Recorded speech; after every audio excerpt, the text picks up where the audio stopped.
You've got to get up pretty early in the morning to speak to America's hardworking farmers and food producers. We should know.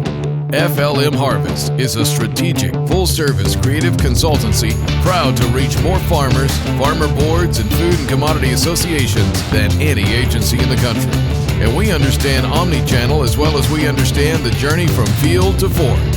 Most importantly, we connect clients to the audiences that matter to them. Congressman, thanks for joining me for Meet the Lawmaker. We're talking today with Congressman Anthony Brindisi of New York's 22nd District. First of all, just tell me a little bit about yourself. So I just got elected this past November. I was in the state legislature in New York prior to being in office here in Congress. Started off my career in public service locally on the school board level. I have 2 young children, and my wife is a full-time biology instructor at our local community college. But really wasn't thinking about running for Congress a couple years back. Was just kind of starting to think about it, and got sick and tired of what I see in Washington is a lot of folks not working together, and that's something that I think we got to do a whole lot better job doing. What was the main driving force behind that? You know, I just think that Washington's broken. Everyone can agree on that, whether you're a Democrat or Republican. And I think sometimes folks look at Washington and try and think about one side or the other, and the extremes on both sides have really dictated the conversation, where most people in the country are probably somewhere in the middle.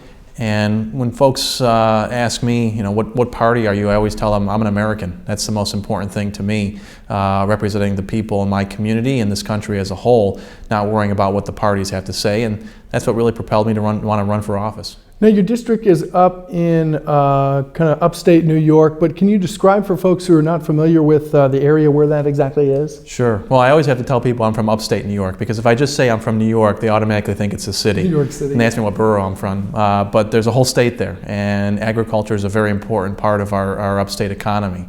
So my district, New York 22, is a very large congressional district. It runs all the way from, if you're looking at a map of New York State, it runs from Lake Ontario through the middle of the state, south down to the Pennsylvania border. So some of the cities you might be familiar with are Utica, Binghamton, Cortland, but by and large it's a rural district and is a great area.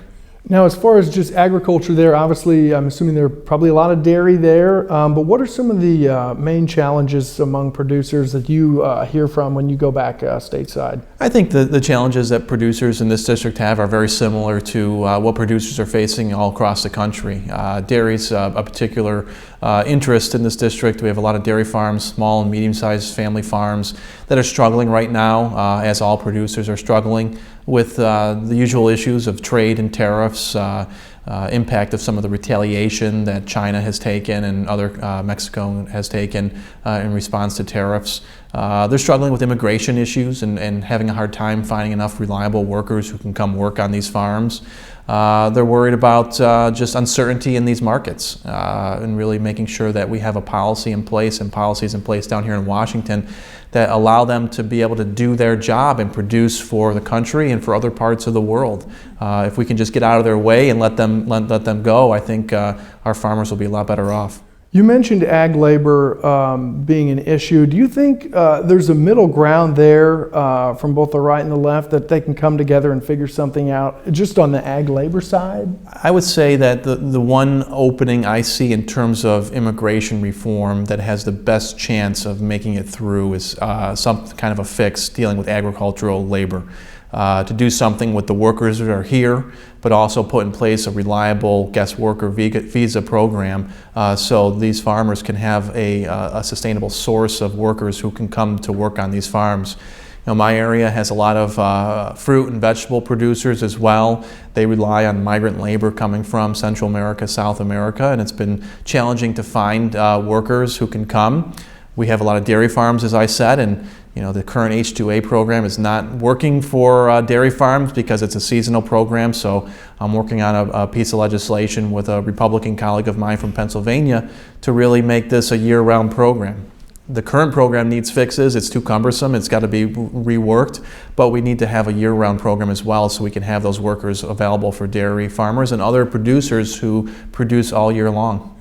You're on the Veterans Affairs and the House Agriculture committees. Were those two committees, and especially on the agriculture side, was that a committee you wanted to be on, or was it like, hey, we really think you'd be good on this committee? What was your kind of thoughts there?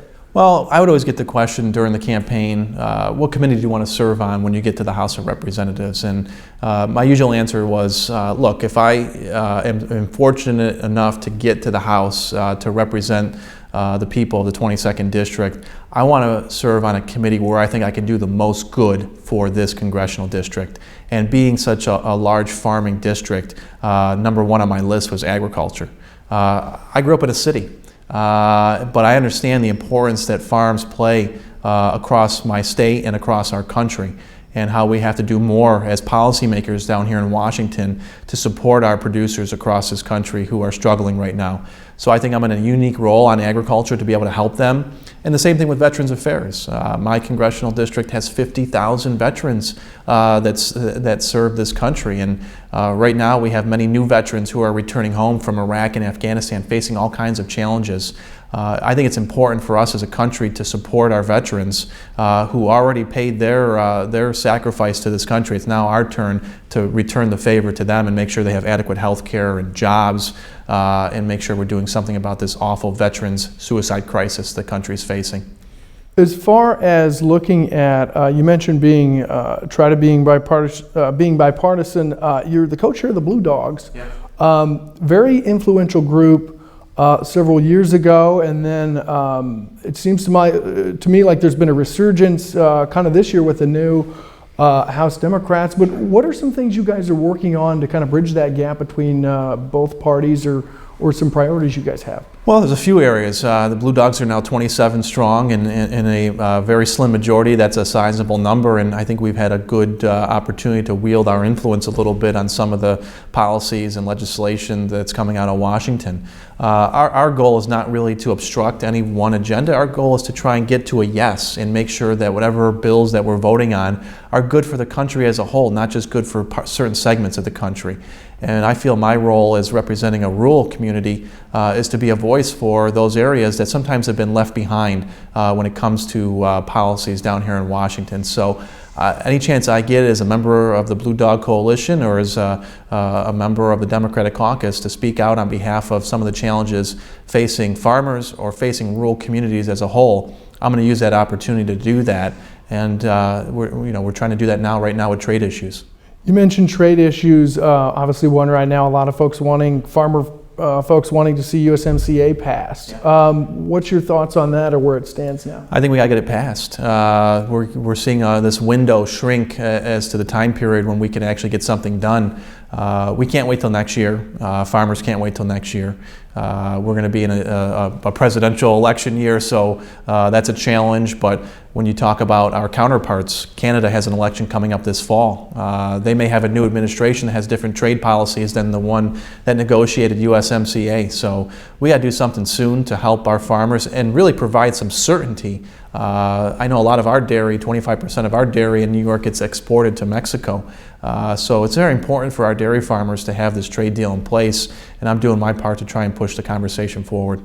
And as far as, are there any concerns you have? I mean, there's some folks in the party that are concerned with environment and labor and enforcement issues. Is that something you're concerned with, or think there's some middle ground they can come together with? I think there's some middle ground we can come together on. I think there's some legitimate concerns on the enforcement provisions, especially when it comes to labor and the environment.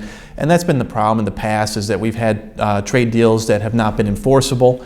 So everyone wants to make sure that there's strong enforcement mechanisms. I want to make sure that there are, especially when it comes to dairy. We don't want to see Canada start a new Class 8 program and get around some of the provisions of USMCA. So we want to make sure there's strong enforcement mechanisms in place in case Mexico or Canada violate their end of the bargain. Look, I'll be very frank, there's some members in my party who don't want to see the president get a win. I'm not one of those people. I think a win for the president, a win for Congress is a win for the country, and we should be looking for ways to get things done, not try and obstruct one agenda or another. Kind of going on the lighter side now, you're a member of roughly 30 caucuses. I believe I counted like 30 or so caucuses. Two of those, the boating and the small brewers. I guess kind of explain, first of all, the boating one. What sparked your interest there? Well, look, upstate New York is a great boating destination. We have a lot of lakes. I have the Great Lakes in my backyard. A lot of boating, a lot of fishermen, and outdoor activities take place in this neck of the woods. And I try to look for caucuses where I can talk to like-minded members and support policies that support certain industries or other areas. Small brewers, who doesn't love beer? And New York State has a lot of small brewers in the state. I have a lot in the congressional district. And these are just a lot of times entrepreneurs who started up these businesses who are supporting farmers and producers who produce these products and then bringing them to market through a tasty beverage. Okay, wrapping up here, Congressman, obviously can be kind of stressful here on Capitol Hill, but what do you do to relax? Well, try to spend as much time with family as possible. Being very close, being here in the Northeast, it's not too hard for family to get down to Washington. So whenever I have the opportunity for my wife or my 12-year-old or 8-year-old to come down and visit, we do that. And that really helps de-stress me a little bit, going home to the family and spending time with them. Congressman, thanks for your time. Thank you very much.